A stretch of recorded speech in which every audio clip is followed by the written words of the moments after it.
Hey there, my name's Robert.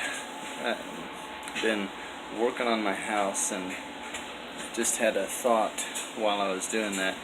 Uh, anyway, in the book of James, it talks about sin, and when sin comes into our life, how it's like a pregnancy. It says, no man is tempted by the Lord, but is tempted by the evil desires in his own heart. And when those evil desires come to maturity, sin becomes birth. And so, along with pregnancy and everything like that, there you have symptoms, morning sickness, obviously weight gain and stuff like that. It's just part of the package when you're pregnant and expecting. And just like that, sin will have symptoms whenever it shows up. And I just thought about this while I was working on my house. Let me show you what I'm talking about. Okay, so here you have our living room floor. See if I can. Here you have our living room floor. You see this humongous stain in the floor. That is water damage. Okay, we live in a single wide, and these floors are notorious for absorbing water like a sponge.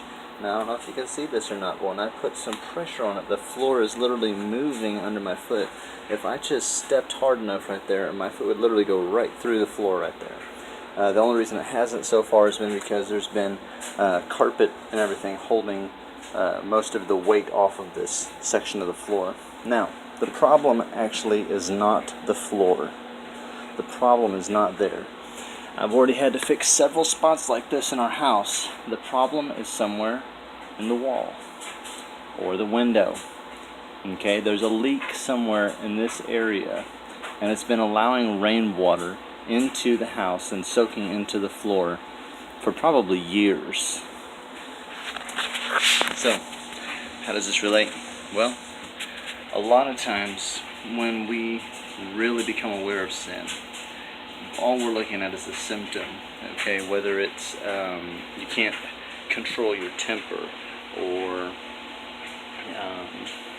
you can't help yourself from going to pornography websites, or from swearing and cursing, and we feel like, man, I have to get this behavior under control.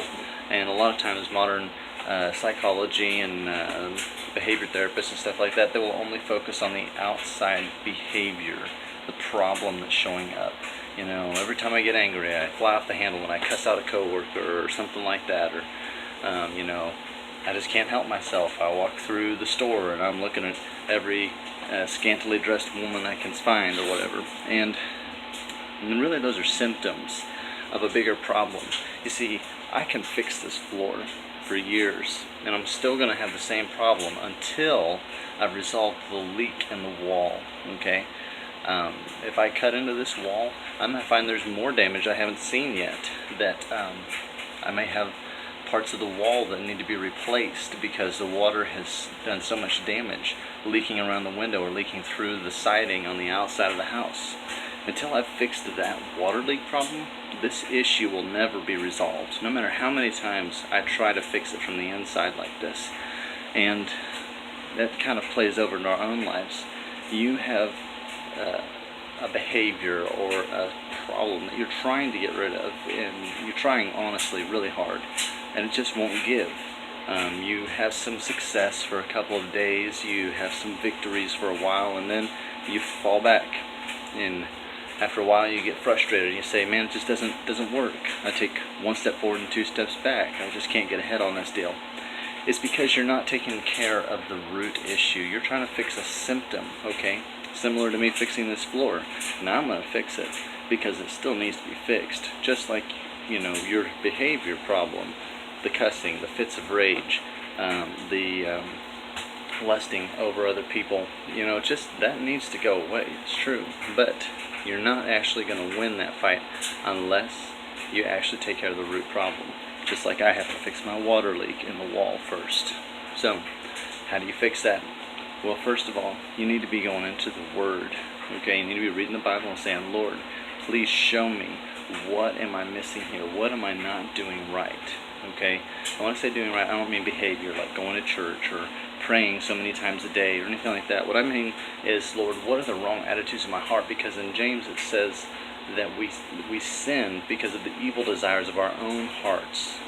Okay? You can't blame it on your culture. You can't blame it on society. You can't blame it on your family, because the Bible is very clear. It comes from inside of us. Okay? So what that means, if you're struggling with lust, with fits of rage, with an addiction of alcoholism or drugs or something like that, those are simply symptoms of a deeper problem. Okay? So, going to the Word in prayer, saying, Lord, show me what is the root problem that really is causing all this. And you go for that root. Okay? Now, yeah, you're still going to have to work on that behavior, but you go for the root, because you have to fix that first. I don't want to belabor the point. Just was working on my house and thought I'd share a thought. So, my encouragement to you, along with going to the Word and praying for the Lord to show you what needs to change, go talk to a trusted mentor in your life, okay? Friends are good, but if there's a pastor that you can rely on, or a mature believer in Jesus who you know you can trust, go and ask them. Say, hey, what do you see in my life that would help this, that would be causing this problem? And you know what? You're just going to have to be really vulnerable. And it's tough the first few times, but it gets easier. But allowing someone else to really see deep inside of you and allow them to speak into your heart, and take it and run with it. Okay? Even if it's really, really hard. So, anyway, I'm going to quit jabbering here and get back to fixing my house. Have a great day.